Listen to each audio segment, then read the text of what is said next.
Hello students, this is our second video of geography and we started our class with the topic realms of the earth.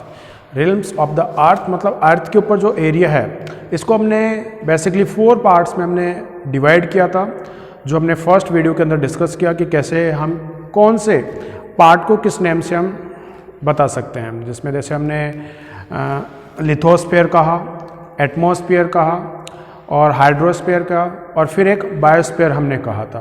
तो 4 parts कैसे divide करते हैं या अर्थ को कैसे हम 4 पार्ट्स में या एरिया के अकॉर्डिंग उसको हम डिवाइड करते हैं, ये हमने फर्स्ट वीडियो के अंदर डिस्कस किया था। अब यहाँ पर फर्स्ट पार्ट जो है अर्थ का, उसके बारे में हम डिस्कशन करने वाले हैं। और फर्स्ट पार्ट जो है अर्थ का या स्फीयर या एरिया जो है या रिल्म्स जो है अर्थ का, वो आपका रहेगा लिथोस्फीयर। तो लिथोस्फीयर क्या होता है? देखिए, अभी जहाँ पर हम रहते हैं वो अर्थ का आउटर पोर्शन होता है, मतलब जिस लेयर पे हम रहते हैं वो अर्थ की आउटर लेयर है। और ये जो लेयर है ये सॉलिड लेयर है, या इस लेयर के ऊपर जनरली हमको जो दिखाई दे रहा है वो या तो लिक्विड फॉर्म में है या सॉलिड फॉर्म में है। तो बेसिकली लिथोस्फीयर होता क्या है कि अर्थ के जो आउटर मोस्ट क्रस्ट जिसको हम बोल दें या बाहरी जो एरिया हम बोल दें, उसके ऊपर जो भी सॉलिड हमें दिखाई देता है, वो फिर चाहे से पेड़ हो, प्लांट्स हो, ह्यूमन्स हो, एनिमल्स हो, जो भी हो, अगर वो हमें सॉलिड फॉर्म में दिखाई देता है तो आपका ऐसा जो पोर्शन होगा वो लिथोस्फीयर का पोर्शन आपका रहेगा। तो इसी के साथ लेट्स बिगिन। तो देखिए, first what means what is lithosphere? Lithosphere basically है क्या? तो लिथोस्फीयर है क्या? The outermost solid layer, मतलब अर्थ जो है उसकी आउटर मोस्ट सॉलिड जो लेयर होगी वो ही आपकी लिथोस्फीयर कहलाती है। यहाँ पर एक हमने डायग्राम लिया है और ये जो पोर्शन है ये आउटर मोस्ट, जैसे ये अर्थ का हमने एक डायग्राम बनाने की कोशिश की है, तो ये आउटर मोस्ट पार्ट जो है जो बाहर हमें दिखाई दे रहा है, ये वाला पोर्शन ही आपका लिथोस्फीयर है। ये आउटर मोस्ट मतलब जिस लेयर पे हम रहते हैं वो अपना अर्थ का आउटर पार्ट होता है, ये पार्ट सॉलिड है और आउटर लेयर जो सॉलिड पोर्शन का होता है वो ही लिथोस्फीयर आपका रहेगा।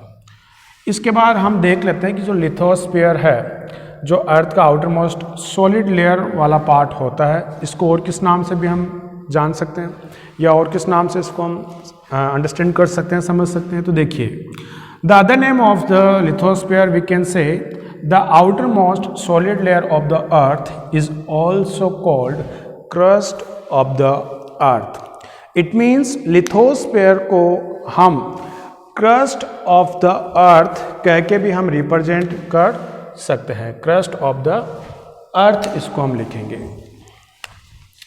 ठीक है। तो क्रस्ट ऑफ द अर्थ क्या होगा?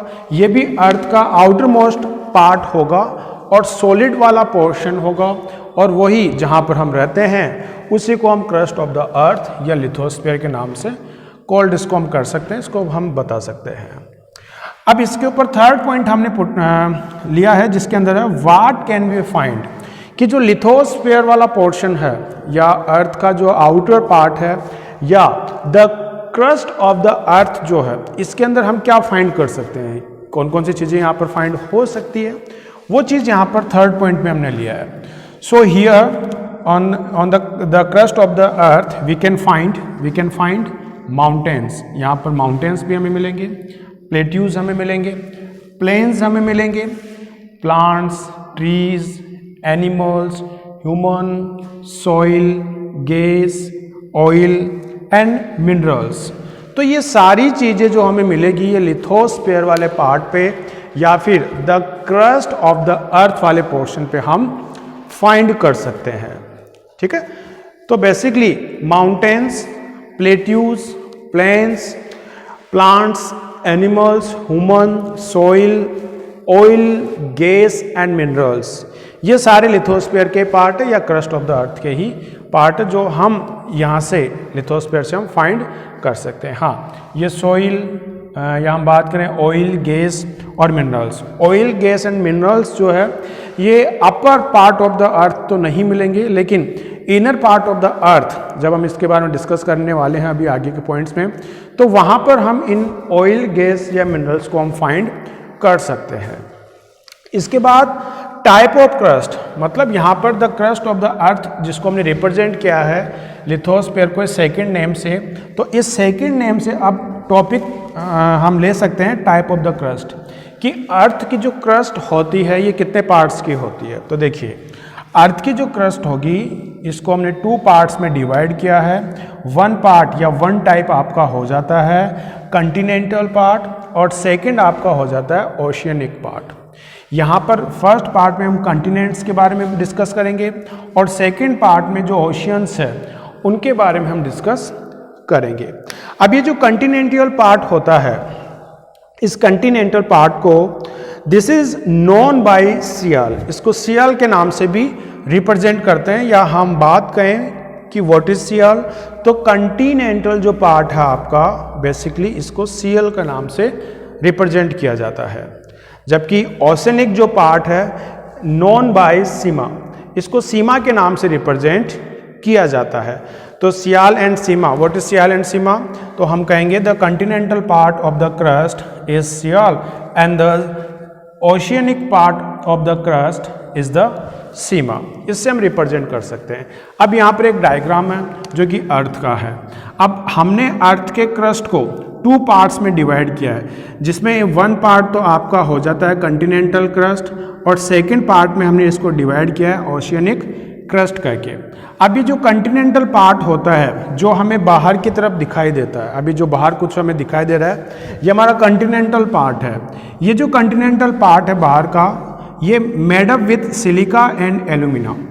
इसका जो मेडअप होता है वो 2 मिनरल्स होते हैं, जिसमें एक सिलिका है और एक एल्यूमिना। इन 2 मिनरल्स से ये मेडअप होता है। 2 मिनरल्स होते हैं यहाँ पर, सिलिका एंड एल्यूमिना, इनसे ये क्रिएटेड होता है या इनसे मेडअप होता है। सेकेंड थिंग, अगर इस सियाल या कंटिनेंटल क्रस्ट की हम थिकनेस की बात करें कि कितना थिक होता है, तो इसकी थिकनेस जो रहेगी वो 40 to 100 किलोमीटर्स के बिटवीन रहेगी। मतलब 40 to 100 मीन 40 भी हो सकती है, या मोर देन कुछ एरियाज में मोर देन 40 भी इसकी थिकनेस फाइंड होती है। तो जो सियाल है इसकी थिकनेस 40 to 100 किलोमीटर्स के अप्रोक्स होती है। जबकि अगर अर्थ का जो सेकंड क्रस्ट है जिसको हमने ओशियनिक क्रस्ट कहा है, अगर इसकी हम बात करें, और इसको अभी हमने कहा कि ओशियनिक जो क्रस्ट होता है इसको सीमा से भी जाना जाता है, सीमा से भी ये नोन है। तो इसके बारे में क्या है कि ये जो सीमा है ये मेडअप विथ सिलिका, ये मेडअप होता है, बना होता है सिलिका एंड मैग्नीशियम का। ये सिलिका एंड मैग्नीशियम के थ्रू बना हुआ होता है। सेकंड, अगर इसकी थिकनेस हम ले कि इसकी थिकनेस कितनी होगी, तो इसकी थिकनेस अप्रोक्स रहेगी 6 किलोमीटर टू अप्रोक्स 6 किलोमीटर, लगभग 6 किलोमीटर के अप्रोक्स इसकी थिकनेस रहेगी। थिकनेस सेकंड, नेक्स्ट इसमें पॉइंट है वाटर लेवल ऑफ सी। यहाँ पर थर्ड पॉइंट इसमें निकल के आया कि water level of sea remain just the same everywhere, कि इस इस क्रस्ट पे जो वाटर लेवल होता है वो ऑलवेज सेम रिमेन होता है, हमेशा ये इक्वल फॉर्म में बना होता है। मतलब इस फॉर्म में नहीं होगा कि कहीं पर पानी कम है कहीं पर ज़्यादा है। जैसे कि हम मेजरमेंट्स करते हैं, हाइट को हम मेजर करते हैं और कहते हैं अबाउट द सी लेवल, तो सी लेवल का मतलब हो गया कि जो मेजरमेंट होगा हाइट का वो हम सियाल के लेवल से करते हैं। ओशनिक क्रस्ट जो होता है जिसको हम सीमा कहते हैं, सीमा का जो लेयर होता है या सीमा का जो पोर्शन होता है वहाँ से अर्थ की हाइट को या एक हाइट जो होती है उसको हम मेज़र करते हैं। तो बेसिकली सीमा की 3 कैरेक्टरिस्टिक्स हो गई। इसका जो मेडअप होता है वो सिलिका और मैग्नीशियम से बना होता है। इसकी जो एवरेज थिकनेस होती है वो जस्ट 6 किलोमीटर्स की है। इसके अलावा इसका जो वाटर लेवल होता है, क्योंकि ये अंदर का पोर्शन है या ये वो एरिया है जहाँ पर जनरली वाटर हमें फाइंड होगा, क्योंकि ओशियनिक इसको हमने कहा है। ओशियनिक मतलब ओशियन, तो मतलब यहाँ पर वाटर, तो वाटर का जो लेवल होगा यहाँ पर इन सी या ओशियन के अंदर वो जनरली रिमेन सेम, ये हमेशा सेम ही बना रहेगा हर जगह। तो बेसिकली ये कुछ आपका लिथोस्फीयर का पोर्शन है। ठीक है, थैंक यू।